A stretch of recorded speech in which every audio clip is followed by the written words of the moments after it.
krizy ara-ekônomika goavana amin'izao no iainany Madagasikara hoy Andriamatomarika Ravalomanana. Zinara Andriamasinoro nampahafantarina tamin'ny fomba ofisialy teny amin'ny boriboritany fahadimy androany.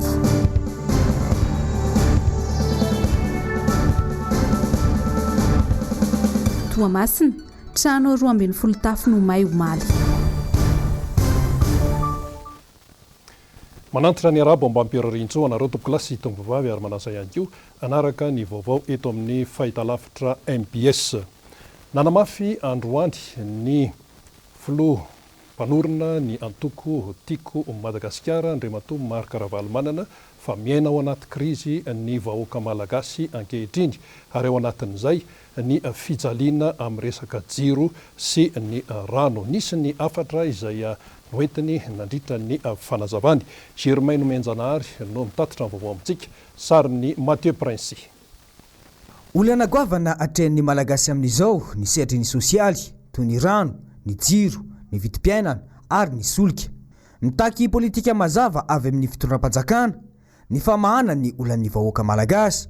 Raha ny resaka rano manokana dia ilaina ny fandraisana andraikitry ny fanjakana sy ny orinasa jirama hoy ny filohan'ny antoko Madagasikara. Ianareo amin'ny jirama satria tena mitaraina sy mikaikaiky daholo ny olona amin'ny fahasimban'ny fitaovana toy ny frigidaire sy ny congélateur ka mba hanoaraka zaza ataony zareo amin'ny jirama mba tena mpandeha ny rano zay majirama azy jiro sy rano ka tena mba handinga sy jery zay asony voaka marina alay sary an-tsaina zany hoe tsy manana rano andro andro tsisy dia zany ko ny jiro titeny eto fa raha le sosialim-bahoaka efa nilaza hoe tena mandalo fotoan-tsarotra krizy ekonomika krizy sosial misy eto Madagasikara tsy fialan-tsiny zany milaza hoe tsy fisian'ny gazoil ny tsy isian'ny rano zany tsisy tsy mahalala zany hoe tsy fisian'ny gazoil hoe aiza na lalan'ny olona mampiasa ny rano any an-trano hoe tsisy gazoil dia tsy tonga indray ny ranontsika soloana dozy olona soloy dola isan-kerinandro ange ny olona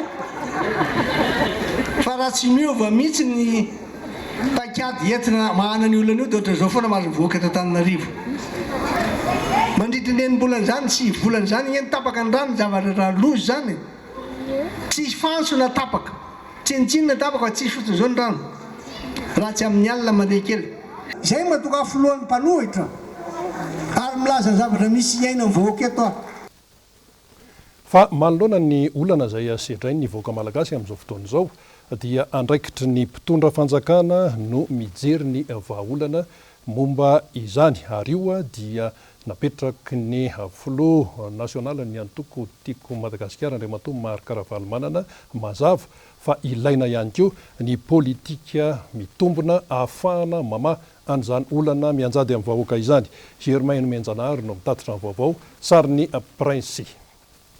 Tatoato dia lasa ataon'ny fitondrana alaolana amin'ny olana izay miseho eto amin'ny firenena ny filazana fa ny antoko-panohitra no ao ambadika sy manakorontana. Mila paikady mazava ny fitantanam-pirenena. Azafady tompo nareo milingilingy amin'ny zavatra tokony tsy atao. Zavatra tsy azo totofana no totofanareo ray zay. Zavatra tsy mifata-bahoaka no tadiavinareo terena fotsiny ho masaka izao. Milaza aminareo tsara fa mbola tsy miditra akory ary tsy mbola nitsofoka akory nanambara sy nanentana vokana Ambotomanjaka. Zay izy marina foana. Fa nareo mihitsy tsy mahalala tsara ny tokony atao. Ny zavatra anankiray mbola tiako marina sy ampahafantarana anareo dia toerana tsy azo totofana io tanim-barim-bahoaka azy mipony Ambotomanjaka dia raha vao mitototra io dia difotra Antananarivo ary niaraka tamin'ireo mpamatsy vola sy ireo olon'ireo laza hoe misy anto manokana io zay ihany ny azoko resahana aloha fa raha inareo koa mbola milaza zavatra tsy maro isaky mandeha zao amin'ny hainao manjery anareo ny anareo. fa ny afaka ny fotoana androany teny anala mahitsy tao anatin'ny boriboritany fahadimy satria dia nandritra ny ty fotoana androany ity no nampahafantarana tamin'ny fomba ofisialy ny Rina Randriamasinoro izay kandida ben'ny tanàna tolotry ny antoko tiako Madagasikara eto Antananarivo renivohitra nampahafantarana ho an'ny boriboritany fahadimy sy ny tao anala mahitsy ary nisy ihany koa ny fisaorana ny vahoaka mpifidy zany izay nametraka ny fitokisany tamin'ny kandida afetra tamin'izay fotoana izay fa solombavam-baoaka izy amin'izao fotoana izao. Ireo lanonana ireo no ndeha ho arahantsika eo amin'ny tatitra hoentin'ny Germain no Menjanahary sary ny Mathieu Prince. Fisaorana ny mponiny boriboritany fahadimy izay nametraka fitokisana sy ny safidy ny solombavam-bahoaka izay natolotry ny tima fetra Ralambozafimbelolona. Nandritra ity fotoana ity ihany koa no nalorana sy nampahafantarana Ampahibe Maso fa i Rina Randriamasinoro no kandida izay natolotry ny tima amin'izao fifidianana ho ben'ny tanàna izao. Io kandida atsika niarany asa izay tao amin'ny commune urbaine raha ny tenako mbola filohany vao mieran'ny fitantanam-bola malalazy tsara fa ho hitanareo eo fa olona marina io mahalala io mahay io ary mahavita io satria gasy io gasy pur sa io marina tsy sovaly io fa raha sovaly mihazakazaka be fa izao gasy io gasy ray gasy reny manambady gasy io mananjanaka gasy io dia dikan'izany mahatokotsika fa ary manatena fa hitondratsika izy any amin'ny fampandrosoana zany tanàna na Antananarivo zany. Nanamafy ny kandida Rina Randriamasinoro izay mitondra ny larana faharoa ao anatin'ny bileta tokana fa vonina tanteraka ny hitondra Antananarivo renivohitra. Raha fa vonona ny ananontanianao hoe fa vonina tanteraka ary tsy voazahoany vonina vao nitenenina fotsiny aho hoe kandida na anaiky nanao kandida dia efa vonina tanteraka hisedra ny zavatra rehetra tokony hosetraina. Izay natalohany androany ary dia nifanerasera tamponina foana niezaka nandondona isa-tokantrano mifankafantatra hoe iza le kandida, inona no mahararan'ny olona eny atoerana eny, inona no hitondrana paikady ahafahana miara-mampandroso. Dia tafiditra ao anatin'izany ny fionan'androany nifankafantatra tamin'ny olona teto amin'ny boriboritany fahadimy manazava hoe iza moa Rina Randriamasinoro ao inona ny etaetan'ny olona dia ahoana ny fomba hitondrana vahaolana. Zatra mahafinaritra azo lazaina hoe samy maneho fahavononana ny tsirairay avy eto nampandrosoana ny tanàna. Ampitraikefa sy fahaizana ny kandida izay natolotry ny antoko tiako Madagasikara ho ben'ny tanàna voromaro. Ny mpikatroka tiako Madagasikara teny amin'ny boriboritany fahadimy nanotrona ny kandida androany. Ka tena nafinaritra tokoa ny fahatongavan'ny olona maro sy ny fankatoavany zany nametrana azy zany. Olona manana tsara ny fahalalana sy ny fahaizana ary ny zotom-po ahafahana manatanteraka ny asa io. Dia za koa tsy jery azy fotsiny fa nanazava tsara teo aho hoe izy dia tena olona tsy vaovao amin'io asa io fa manana ny traikefany. Izy dia manana fifandraisana manokana amin'ireo ilay namolavola azy tamin'ny fitantanana ara-bola. Milaza aminareo tsara ary samy fanampy fa izy ty mbanao defio izy teo fa tena ataontsika tsara mihitsy izay fanambin'izay. Raha ohatra ka nisy teto Madagasikara commune navita tsara atsakany sy andava ny fandoavana ny karama fanaovana an'ireny foto-drafitr'asa ireny na ny investissement na koa ny fifandraisana amin'ny fikambanana mera eran-tany ireny commune urbaine Antananarivo nanana zany. Ty teny aminareo zany hoe tsy maintsy hoampinatra amin'ny farany izy fa tsy avelanao rery fotsiny fa io ny ilaina hoe miasa miaraka amin'ny fahombiazana. Fototra ijoroan'ny antoko tiako Madagasikara manana olona mahalala, mahay, mahavita eo amin'ny fitantanan-draharaha. Nanamafy ny filohan'ny antoko tima fa mitohy hatrandry ny fanomezana fahalalana sy ny fanampiana traikefa ho an'ireo kandida ho ben'ny tanàna izay atolotry ny antoko tima. Fa tsy diso anjara teo amin'izay fampahafantarana ny kandida ben'ny tanàna tolotry ny antoko tiako Madagasikara eto Antananarivo renivohitra izay ny tao amin'ny boriboritany fahatelo ary dia vorolanina ny vahoaka teny an-toerana tamin'izany fanolorana izany ary dia teny ihany koa ny filoha nasionaly ny antoko tiako Madagasikara Andriamatoa Marc Ravalomanana sy ny solombavam-bahoaka voafidy tamin'ny anarany tiako Madagasikara tao amin'ny boriboritany fahatelo feno Ralambomanana. Andeha ho arahantsika ny momba an'izay sary ny Mirado Rabenjamina dia Toky Ramarolahy ihany koa nanao ny fanadiadiana. nametraka ny fitokisany tanteraka amin'ny kandida Rina Randriamasinoro ny mponina ao amin'ny boriboritany fahatelo. Tehaka variraraka ny nandraisany azy. Mila mifanampy ny rehetra anatanteraka ny vinan'ity kandida izay natolotry ny antoko timma ity. Nametrahan'ny Filomary Karavalomanana ny fitokisany ny kandida laharana faharoa Rina Randriamasinoro satria vita sedra eo amin'ny fitantanana ny arivo. Matoa sa manompo vahoaka ben'ny tanàna haiko ben'ny tanàna. Ny olona miteny olona ka tsy mahalala le asa ataon'le olona. Ny tena sarotra indrindra tsy hainy le asa. Fa ty haiko ty. Tao ataloha. Tsy afa-misaraka amin'ny fampandrosoana ny solombavam-bahoaka sy ny ben'ny tanàna. Mpiara-miombina antoka mihitsy aza satria tena mahalala ny etaetan'ny vahoaka. Antony natongavany dia izay nanasa azy indrindrandrindra mba ho atolotra ny mponina eto amin'ny boriboritany fahatelo izy satria rariny sintsony raha tolorana ny vahoaka izany hoe kandida ho ben'ny tanàna izany ary hitako hoe tena rariny koa satria mpiray antoko izay raha anolotra azy ho fantatry ny mponina hoe tiany kandida antsika. Tena zava-dehibe ny fiara-miasa satria raha ohatra ka ny any amin'ny commune manko dia anisan'ny mpanatanteraka. Rehefa nampanantenana nampanantenainy le fampiresahan'ny solombavam-bahoaka tamin'ny vahoaka reny no tena amehtsika an'le ho lasa ho maire mba hoe Andriamatoa maire matoa izay eto akaikinao dia manantena fa tena hiara-iasa mba mita le tena asa ho antenainy vahoaka ho ataonao ianao. Zay ny tena antony ngezabe indrindra satria raha diniantsika ny olona manko mandisy foana hoe ny solombavam-bahoaka ny eritreretiny amita an'ireny foto-drafitrasa maro samihafa ireny. Solombavam-bahoaka tsy mpamita an'ireny. Solombavam-bahoaka mitondra an'ireny any amin'ny mpanatanteraka dia izay ny anjara lehibe amin'ny maha-solombavam-bahoaka anay mba dia nizao fetomboan'izao dia efa miteny any Andriamatoa kandida hoe Andriamatoa kandida be da be ny zavatra asa miandry anao eto ambianao jereva fa raha ohatra ka tsy havita an'izay zavatra endrasavahoaka izay tsy mety fa dia mintsika fa vita ny somatsara aloha reo satria manana traikefa nge izy manana traikefa izy sady mbola tanora manana an'le herintsika ahafahana miatrika an'ireo asa maro eto amin'ny tanàna eto amin'ny boriboritany fahatelo indrindra aloha.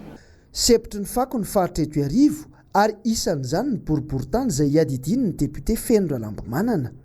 Ireo misy fako hitantsika izay mbola tsy ampy ny fiara-miasa ny samy vasy ny commune izay mila ananany foto-kevitra tsara ahafahany miady mba ahafahany tena anana herintsika mba tena hoe hiady amin'izany hoe avereno aty amin'ny commune ohatra ny tena fitantanana amin'io fako mba tsy fanilaka tsony ny samy vasy ny commune. Zany zao dia efa tolo-kevitra omenay député anazy hoe zany ny Andriamatoa maire mba tokony hoe divantsika izay député izay mba ezaka koa zay hifanampy aminy hiady amin'ny lalàna mba hiverenany io samy va io mba hoe hoentin'ny tantan'ny commune amin'izay tsisy hifanilaka tsony hoe iza mpamafa iza mpandroaka.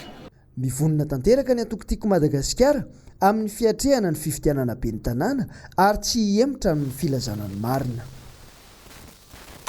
Eo amin'izay fifidianana ben'ny tanàna sy mpanolotsaina ny tanàna izay ihany dia manana kandida ben'ny tanàna amin'ireo commune ao anatin'ny distrika ny Ambatondrazaka ny antoko tiako Madagasikara.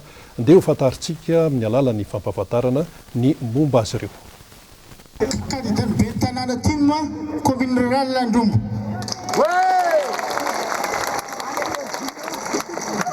Vola teninay dia misaotra ny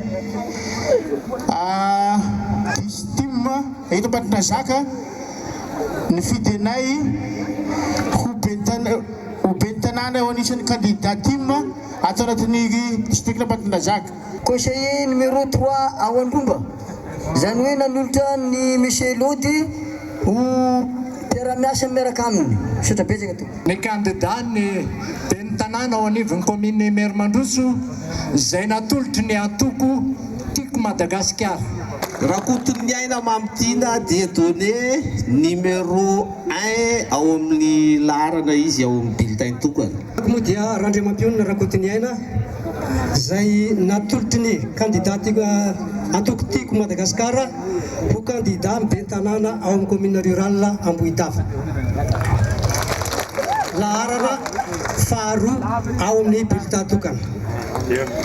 Ny anarako Rabenindrina Edmond, candidat natolotry ny antoko tiako Madagasikara, nanomboka tany amin'ny fototra hatrany amin'ny faratampony, candidat tokana tsy nisy olana tato anatin'ny distrika natolotry ny timiny. Tondra ny laharana faharoa numéro 2 ao amin'ny bulletin unique.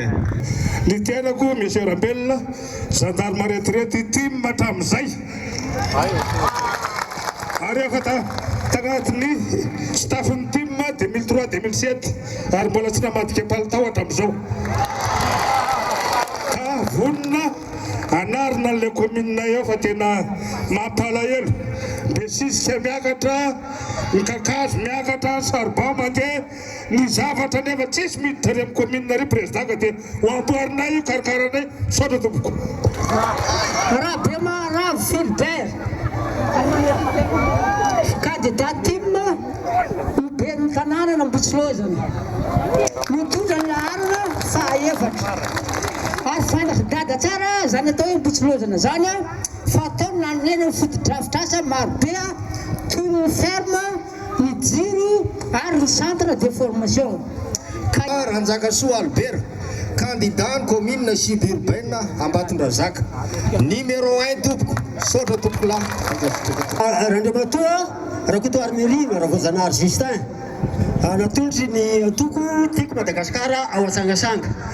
Vonona ny tenako anao izay mety fampandrosoana, numéro 1 ao amin'ny bulletin unique. Saotra tompoko.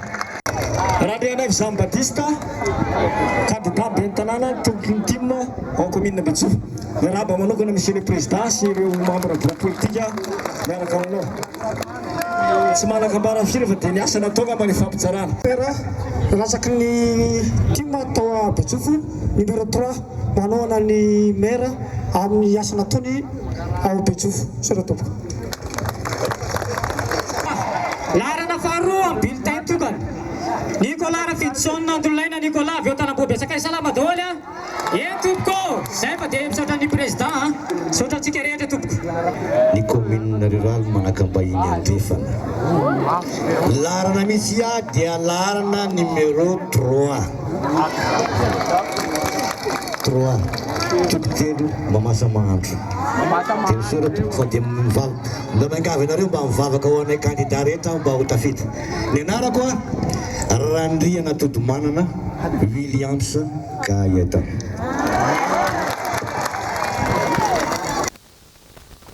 Ivadika vaovao hafa mihitsy isika amin'ny tontolon'ny asa eto Madagasikara. Raha tsaroantsika tsara dia nilaza ny fitondram-panjakana fa eo amin'ny 2 hetsy ariary no karama farany ambany ho ampiarina eto Madagasikara omena ny mpiasa izany. Tsy arakarak'izay anefa no zava-misy satria eo no mikarama latsak'izay ary eo ihany koa ny maome ihany fa atao mitsipotipotika. Dia ho rahantsika ny fanadihadiana momban'io teo amin'ny sary sy ny fanadihadiana nataony Laurette Berton. Zara raha mandray iray faingo $7 isan'andro ny mpiasa malagasy kiraikiraiky amin'ny karama farany ambany 2 hetsy ariary izay nolazain'ny filoha no tanterahana. Mbola betsaka ihany koa ireo mpampiasa amina orinasa tsy miankina no tsy mampiatra akory io karama 2 hetsy farany ambany io ho an'ireo mpiasany. Nanamafy ny sekretera jeneraly ny SSM izay misahana ny mpiasa amin'ny sehatra tsy miankina fa mbola maro ny antsojay mahazo ny mpiasa malagasy miasa amin'ireny orinasa tsy miankina ireny. Voalaza ny pirenena sy ny eto Madagasikara raha voalazaky ny $2 ny vola raisinao isan'olona isan'andro dia mahantra indrindra ianao zany toy ny mpampiasa amina ala-piesy zany ny andaovana ny karama. Amin'iny zany misy calcul tsy maintsy atao tsy mikasika an'izy iny mafana manaja n'iny le hoe 2 hetsy ariary dia reny zany dia mbola tena ilana ny fitaritana ny mpiasa rehetra zany tatitra amin'ny syndicat ilaina koa ny syndicat hitanina anatona n'ireny jeren'ireny orinasa tsy manaraka an'izay satria mbola misy fa ny fampiarana azy toky ihany koa dia mbola misy ihany koa nefa ny orinasa zay mbola tsy mampiasa an'io 200,000 ariary io fa dia miziroziry fotsiny ao anatiny tokony hiditra zany ny fanjakana andeha hijery any amin'ny inspection travail indrindra andeha hiditra amin'ireny orinasa zay tsy manaja an'ireny didim-panjakana ireny. Tsy mahasehaka ny fidangan'ny vidim-piainana eto Madagasikara ny karama raisin'ny mpiasa malagasy nefa ny mpiasa no tena mandray anjara mivantana amin'ny fampivoarana ny toe-karen'ny firenena iray. Raha ho an'ny firenena ty Afrika dia $5 isan'andro no raisin'ireo mpiasa rehetra. Mbola mahantra indrindra araka izany ny mpiasa eto Madagasikara. Eo amin'ny vaovao ny trangam-piarahamonina kosa ho an'ny Tomasina isika omaly dia nisy ahitrano ny tranga tao a Tomasina atao ary dia trano teo amin'ny 12 teo no kila frehatra nandritran'izany vona izany. Dia ho fantaritsika ny momba an'io nory fitiavana sarin'ny Mathieu Prince. Fianakaviana 12 no traboina vokatry ny ahitrano ny tranga tao amin'ny fokotany Ambolo-Madinika Tomasina ny andron'ny zoma 20 Oktobra. Kila frehatra tao avokoa ny entana sy ny fitaovana sarobidy izay noariana ny taonany maro, tsy nisy kosa ny namoy ny ainy. Raha ny loharano Vaovao avy any an-toerana, fokotany 20 ny trangan'ny loza tamin'io andro io. Trano 12 tafo no indray kila frehatra. Araka ny fantatra, misy mpianatra tokony hiditra hianatra amin'ny herinandro ny alatsinainy 20 Oktobra izao. May tsy nisy noraisina intsony anefa ny fitaovam-pianarana sy ny vola. Fahasairana natanteraka no mahazo ireo ray aman-dreny traboina manoloana ity tranga ity. Tsy nitaza-potsiny ny mpiarahamonina tao an-toerana afa nanao tsy papaiky hanaonjena ireo traboina. Mbola tsy fantatra mazava kosa aloha hatreto ny fototry ny afo. Eo amin'ny tontolon'ny kanto kosa dia hiavaka ny fotoana rahampitso etsy amin'ny lapan'ny kolontsaina sy ny fanatanjahantena satria isy ny seho miavaka izay karakarain'ny tanora masina Itosy Isaodrazy Itabaka izay no anarany ity etsika ity. Dia ho fantaritsika miaraka amin'ny Asina Andriamalala sarin'ny Toky Ramarola. Efa tomombana avokoa ny fikarakarana rehetra amin'ny sehogoavana misaotra azy Itabaka rahampitso izay ataon'ny tanora masina Itosy. Ivoaka amin'ny hoandro fampisehoana io ihany koa ny CD audio fasivy ny tanora masina Itosy ary amidy mandritra fampisehoana ihany koa. Isy araka izany ny fampiara-mampeo amin'ny mpanakanto manana maizy azy. Lisa ngamba efa surprise tsony satria efa tendeninay na tamin'ny any amanjery tamin'ny izay olona nanao falandresaka taminay dia efa nampahafantarina an'izay fa rojo ny avo nitaritra ny avo zany no nasainay manokana amin'io satria misy hiranay ny arahanay ny hira amin'ny rojo dia ho ataonay eo zay rahampitso. Dia iry zareo zany no manao hira vitsivitsy mandritry ny fakanay aina kely satria mizara roa le fampisehoana voalohany sy faharoa. Ny vavahady zany dia hoe zahanay farany zay fa tara indrindra hoe amin'ny 1.20 sasany. Fa mety voainay alohan'izay io raha tenentina hoe vonina tanteraka ny kipitsipitsony rehetra le ara-teknika dia na amin'ny 10 dia voainay. Efa lany avokoa ny tapakila famandrihan-toerana fa ireo tapakila tsotra sisa no hovarotana eny an-toerana ho an'ny andron-drahampitso. Eo amin'ny tontolon'ny fampandrosoana ny tanora dia tsy ataony ny komina Antananarivo renivohitra tarihan'ny ben'ny tanàna Ramatola Laura Valomanana izay fampandrosoana ny tanora izay ary ao anatin'izany ny fanatanjahantena. Misy ny toerana izay fitazaham-batana ao ambanin'ny gradin ny Mahamasina izay mazava loatra fa iraha miasa amin'ny komina Antananarivo renivohitra sady mampiseho ihany koa ny fiarahana miasa amin'ny tsy miankina izany. Ndeha ho arahantsika ny fanadihadiana teo amin'ny rindran-tsary ny Toky Ramarola. Azo sapaitanana avy hatrany ny famatoran'ny fiarah-miasan'ny komina Antananarivo renivohitra sy ny mpanao fanatanjahantena mpitaiza vatana amin'ny tony toerany tony atao amin'ny faritra anankiray ambanin'ny gradin tao amin'ny kianjan'ny Mahamasina.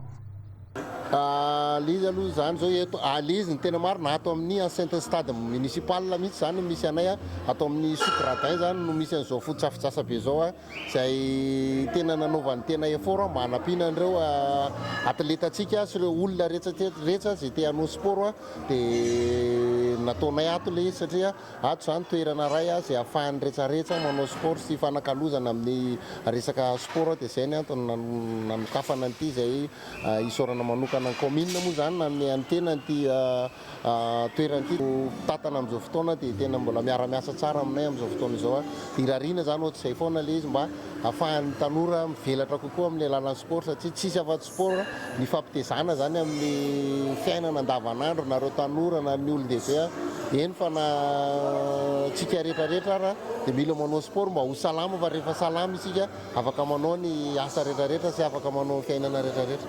Tsy ataon'ny komina Antananarivo renivohitra ambanin-javatra ny tontolon'ny fitazanan'ny tanora amin'ny mahoavin'ny firenena azy ary misy raha teo ny sampandraraha manokana mikarakara an'itony fanatanjahantena itony sy ny fampivoarana ny tanora eto amin'ny komina Antananarivo renivohitra. Rehefa voataiza mantsy ny vatana dia toy izany ihany koa ny saina ka ny tanora mitaiza vatana dia azo antenaina amin'ny fampandrosoana.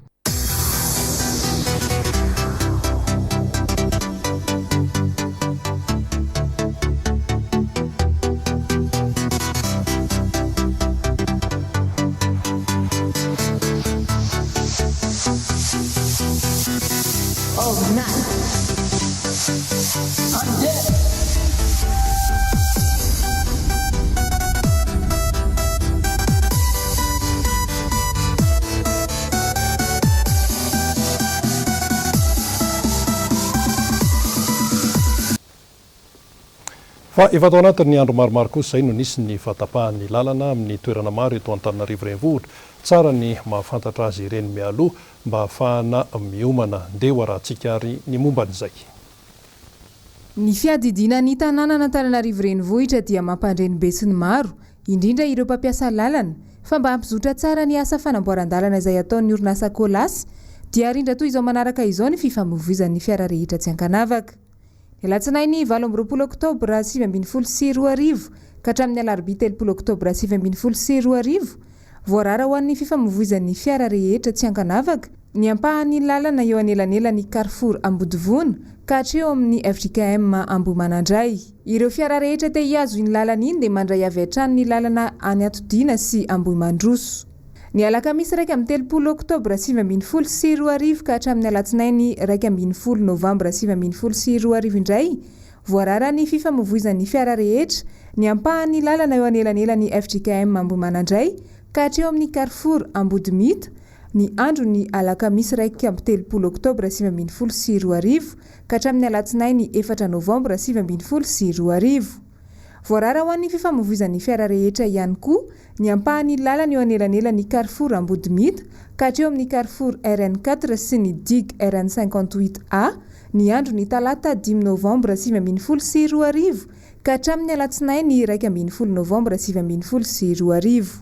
Ireo fiara te hiazo iny lalana iny dia mandray ny DIG Andranomena ka hatreny Ambodimita. Dia izay ihany koa no namarana ny vaovao teto amin'ny fahitalavitra MBS misaotra anao naharitra hatramin'ny farany mankasitraka tompoko.